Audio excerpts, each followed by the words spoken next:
Fire his head. Dirty fucker.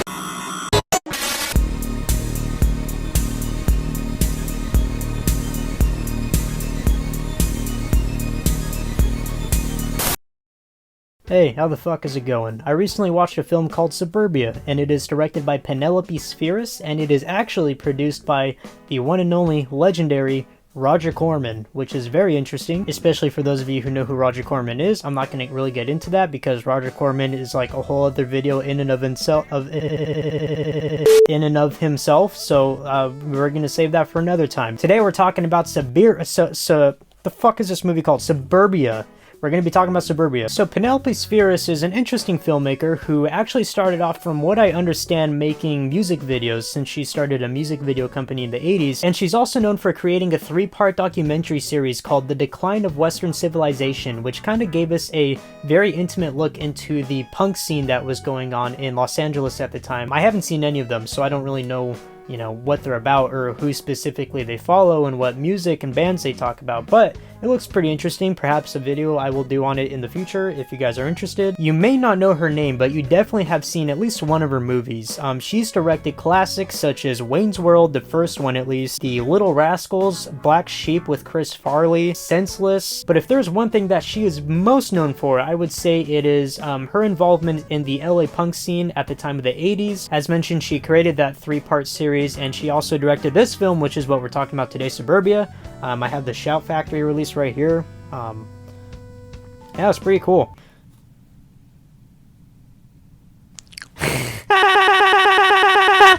So this is a very interesting movie. It actually, the opening scene kind of lets you know right off the bat what kind of fucking movie this is, and this movie does not hold back on showing some pretty insane shit. It opens up with a mother and her little daughter, who I would imagine would be 3 or 4 years old, and I forget exactly what they're doing, but they're at a park or something, and then all of a sudden you see this dog, and the dog starts growling at the baby, and you're thinking like, oh, I mean, what I think is gonna happen is probably not gonna happen, but no, they fucking do it. She does it. It happens. That dog literally runs up to that little kid and tears that fucker up, dude. I mean, obviously it's like a doll that the dog has in its mouth. The dog basically grabs her by his teeth and just completely demolishes her, and then the scene just kind of cuts. And, you know, perfect introduction, because you get a lot of that shit in this movie, and it does not hold back on stuff like that, which is cool, and I respect and I admire. The general premise of the film actually follows a boy named Evan, who I would imagine would be in his early teens or so, and Evan is having some trouble at home where his mom is a little abusive to him, and he has a little brother as well who I would think would be like 6 or 7 years old, and because of these household tensions going on, he decides to run away from home, and he ends up joining a group of runaways who kind of live in like this rundown shack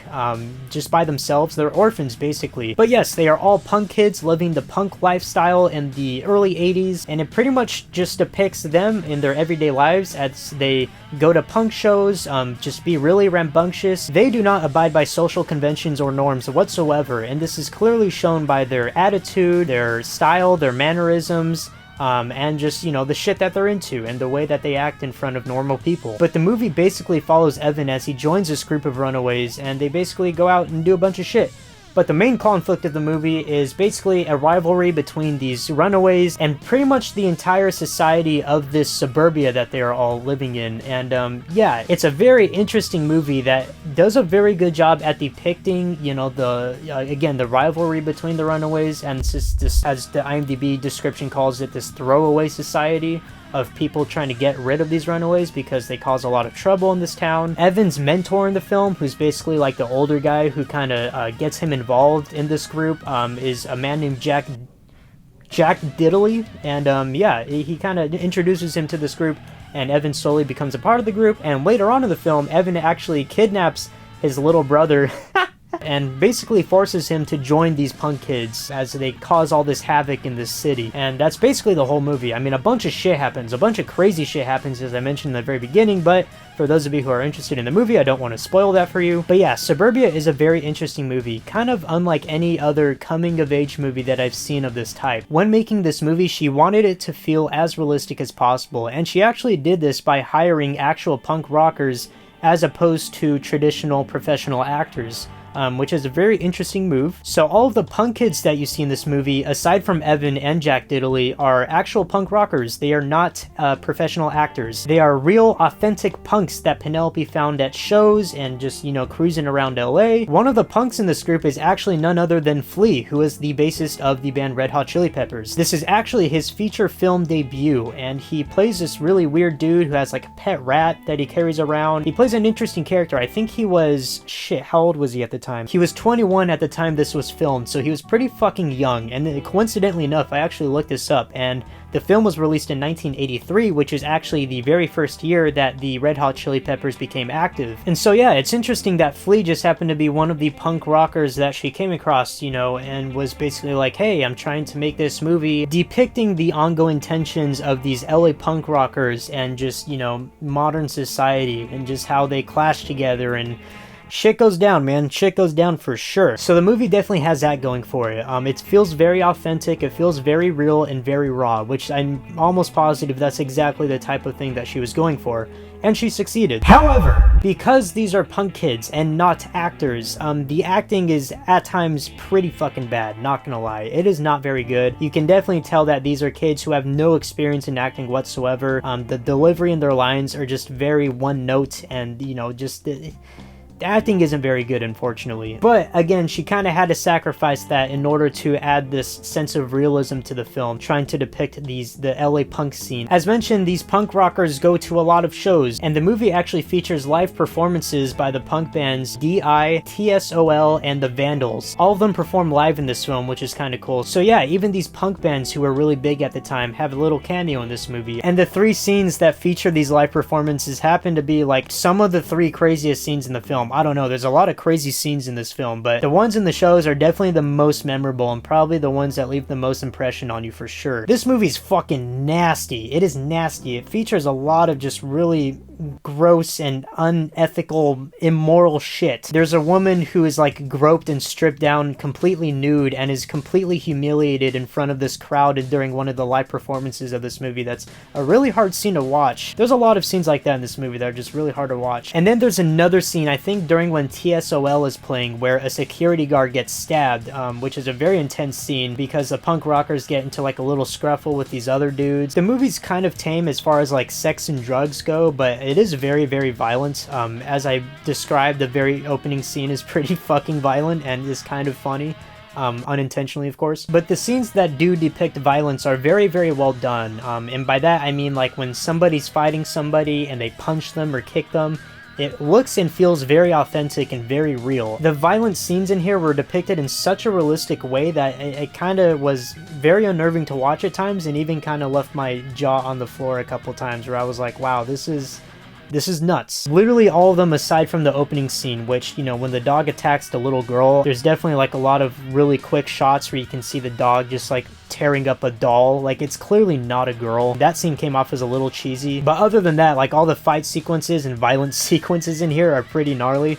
I also forgot to mention there's a little subplot of these stray dogs running around this town. So this town has a really bad dog problem of strays just like running around and, you know, breaking shit and like eating babies in parks and shit. And there is a really, really disturbing scene that happens in this movie where some of the people from this suburban city go out in their cars and they shoot these dogs with their shotguns, and you can clearly see these dogs being shot. I mean, they're obviously probably not actually being shot, but it looks very real. It looks a little too real for me. I had to check if there were actually any animals harmed in this movie, and I actually couldn't find any information on that. But this being a movie, I'm pretty sure it was all staged and that the dogs are fine and were completely trained and prepared for this sort of thing. But still, it was a very hard to watch scene, so good job on that, Penelope. Good shit. You fucked me up. But as raw and nasty as this movie feels, there are definitely moments where the movie has a little bit of heart, surprisingly. You wouldn't really expect this, especially with a Roger Corman produced movie, for a movie to just have, like, you know, a little bit of heart and scenes that just feel very human. But I guess this shouldn't come as a surprise, since this is technically speaking a coming-of-age drama thriller, I guess you can call it. So, I mean, yeah, it has some surprisingly pretty sweet moments here and there. The movie really, really focuses on this, you know, this group. That's pretty much what the whole movie's focusing on. You really spend a lot of time with these characters, and you get to know a lot of these characters.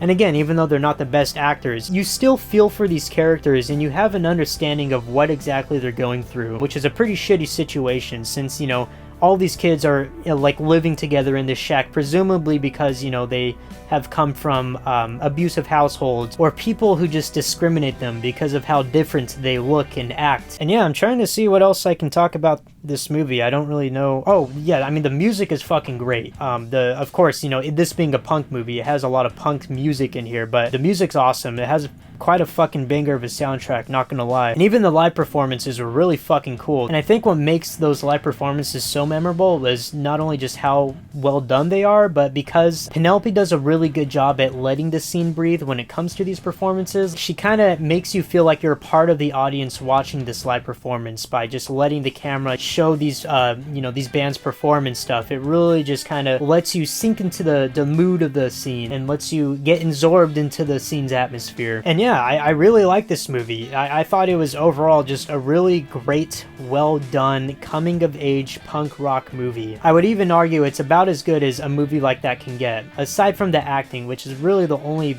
bad thing I have to say about this movie. But even then, I mean, these characters still feel like punk kids, because they are. And that's, you know, the whole point of her getting like these kids to pretty much act as themselves, basically. I mean, they probably don't actually act like this in real life, because some of the kids are just straight up fucking assholes, not gonna lie. But point being, you know, it feels very real. I was actually looking this up on IMDb. I found this pretty interesting, but it says here that many of the incidents shown in the film were inspired by real life events that writer-director Penelope Spheeris read about in local newspapers. So that makes a lot of sense, since, you know, again, a lot of the scenes in this film feel very real and raw. Yeah, there you go. That's Suburbia. That's really all I have to say about it. I'm honestly stuck between giving this movie an 8 or a 9. I feel like, realistically, I probably should give it an 8 out of 10, but honestly, I loved watching this movie so much.